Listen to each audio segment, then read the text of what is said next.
Hey there, Lynn Toomey. So I wanted to talk about what are the non-negotiables in life. So as we are planning our finances and our retirement, it's extremely important to understand what your non-negotiables are.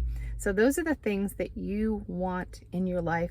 Those are the things that you want to spend your money on. And it's important to identify what those non-negotiables are, because there are some things that we want to give up so that we can improve our cash flow and potentially have more down the road in retirement. So a few of my non-negotiables. Number one is my fashion. I love clothes. However, I do it in a very smart way. I look for the deals. I look for the clearance. It requires more shopping, more time committed to looking for those deals, but that's what I enjoy. That's what I do. That's what I have fun doing. It's a non-negotiable. My second non-negotiable is my health and fitness. So I make sure, whether it's committing time or spending money on my health and fitness, because the number one way to spend less on healthcare in retirement is to be healthy. So I also make a mental commitment, not only some personal commitments, but I make a mental commitment to minding my health and fitness, trying to eat right, trying to sleep, trying to work out, trying to lift weights, because it is very important for women to maintain their muscle strength. So that's another non-negotiable for me. Another non-negotiable is spending time with family.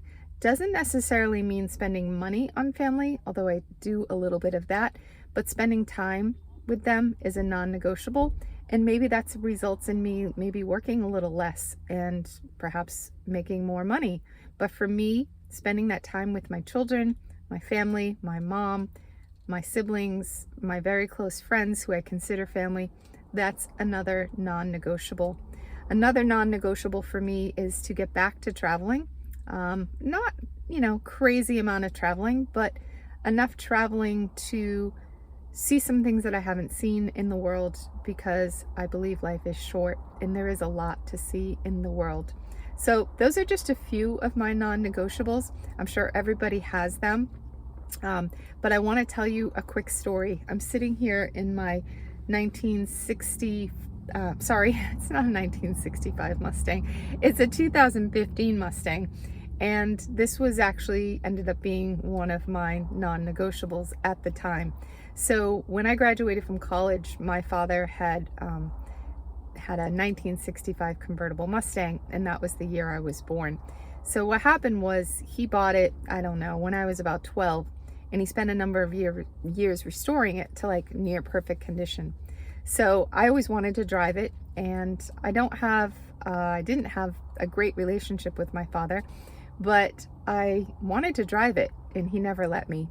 He and my mom were divorced, so I didn't spend a lot of time with him, but there was no way he was ever going to let me drive it. So flash forward, I graduate from college, I get my first job, I'm doing well, I put a few $1,000s away in the bank, and I go see my dad, and I say, I want to buy your Mustang. And he said, okay, you can buy it for $3,000. So I went and cleaned out my bank account. I think I had $3,010, went and got the $3,000, gave him the money, I got the Mustang. So I had it until I was about 38 years old. So maybe 15, 16, 17 years I had it. And then I gave birth to twins. And this stinking old car didn't have any car seats, didn't have any seat belts for car seats. So it kind of sat. I think it sat in my garage for about a year. And then I realized that I didn't have the time or inclination to take care of it, to keep it up. An old car like that needs maintenance. It's not something I wanted to do. I was busy with twins and an 8-year-old, no seat belts, didn't drive it. So I sold it. And it was one of the saddest days, because it represented a lot to me. It was not only something my dad had put his hard work into, but something I always wanted for myself, something I worked for, and it felt like an accomplishment. So the day it drove, people came and bought it. A man bought it for his wife. She drove away in it, and I sat in my driveway and bawled my eyes out.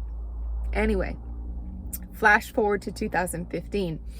and I read a story that Mustang is coming out with the 50th anniversary edition. My heart sank. I went and looked at the car, and although it wasn't the 1965 convertible, it was a 2015 convertible anniversary edition.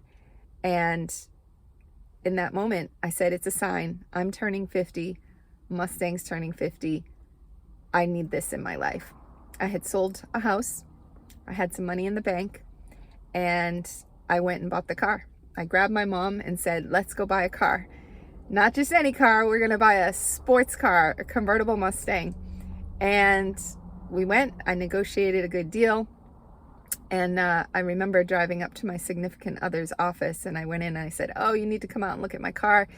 I got in an accident. I got a bump. He came out and he said, oh my God, you bought a Mustang.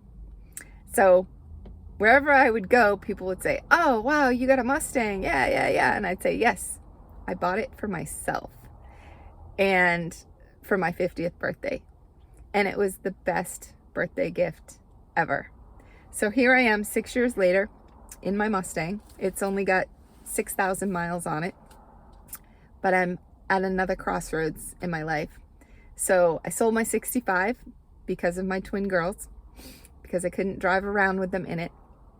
So here I am, and it's 2021. My girls are graduating and going to college, and I've promised to give them $10,000 each. And my quandary is, do I take that money out of the bank, or do I sell the Mustang? Because I could probably get about $25,000 for it. And in a way, selling it would mean that I'm giving them an opportunity to go to college without impacting my savings. And it seems like the practical thing to do. So my question for you is, do I sell the Mustang, or do I keep it? And do I become that little old lady who passes away with this super cool car in her garage? And my 3 kids fight over who gets it. I don't know. It's a quandary and I need help. So let me know what you think. Keep it or sell it. But in either case, I'm going to stay in the driver's seat for now. I'm going to enjoy it this summer, and we'll see what happens in August. Thanks. Have an awesome day.